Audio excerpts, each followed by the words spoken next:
देखिए अंजना जी, सबसे पहली बात, इजराइल एक नंबर का झूठा है, हैबिचुअल लायर है और झूठ बोल रहा है इजराइल।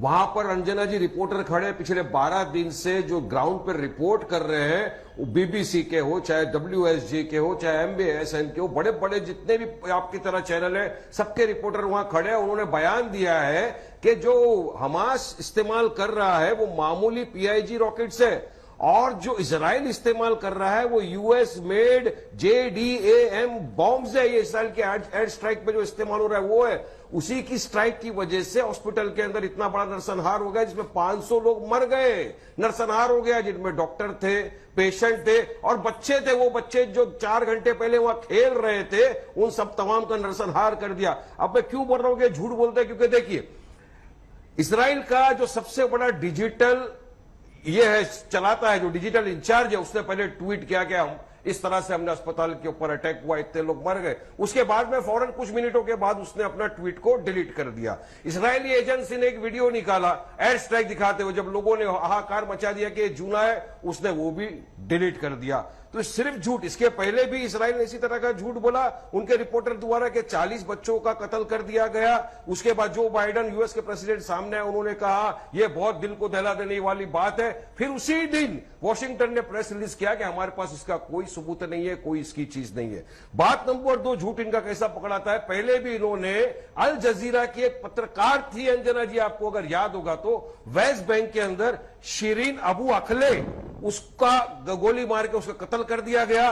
पटाख से इसराइल ने आके बोल दिया कि इसको पैलेस्टाइनों ने गोली मार दी, उसका मर्डर हो गया। बाद में महीनों के बाद पता चला, इसराइल ने बोला कि हमारे जो इजरायली सोल्जर थे उनकी गोली से उसकी डेथ हो गई। और इसराइल ने कोई ये पहली मर्तबा किया कि अटैक इस तरह सिविलियन के ऊपर। आप क्यों भूल जाते हो काना मैसेकर 1996 का, जहां पर साउथ लेबनान के अंदर यूनाइटेड नेशन के कंपाउंड में सारे रेफ्यूजी जब आकर जमा हो गए थे, वहीं पर इसराइल ने बॉम्बिंग किया था और 100 लोगों को मार डाला था। तो आपको ये सब भी भूलना नहीं चाहिए। और ये जो इसराइल आज दिखा रहा है सिर्फ और सिर्फ प्रोपेगेंडा है। आप तमाम रिपोर्टर्स के, जर्नलिस्ट के, सबके रिपोर्ट देख लीजिए कि इसराइल बर्बरता कर रहा है। This are war crimes. Netanyahu एक वॉर क्रिमिनल है, उसको ट्राई करना चाहिए अंडर वॉर क्राइम्स के हिसाब से, क्योंकि इंटरनेशनल वॉर के भी कानून और कायदे हैं। आप इस तरह का, जहां पे पॉपुलेटेड एरिया है, वहां पे बॉम्बिंग नहीं कर सकते। आप पानी, इलेक्ट्रिसिटी, फ्यूल बंद नहीं कर सकते। 2 दिन पहले से इसराइल बोलता आ रहा है हॉस्पिटल वालों को कि आप खाली करिए। हॉस्पिटल के मैनेजमेंट ने कल प्रेस कॉन्फ्रेंस लिया अंजना जी, आपने इस तरह का प्रेस कॉन्फ्रेंस अपनी जिंदगी में नहीं देखा। आपका दिल दहल जाता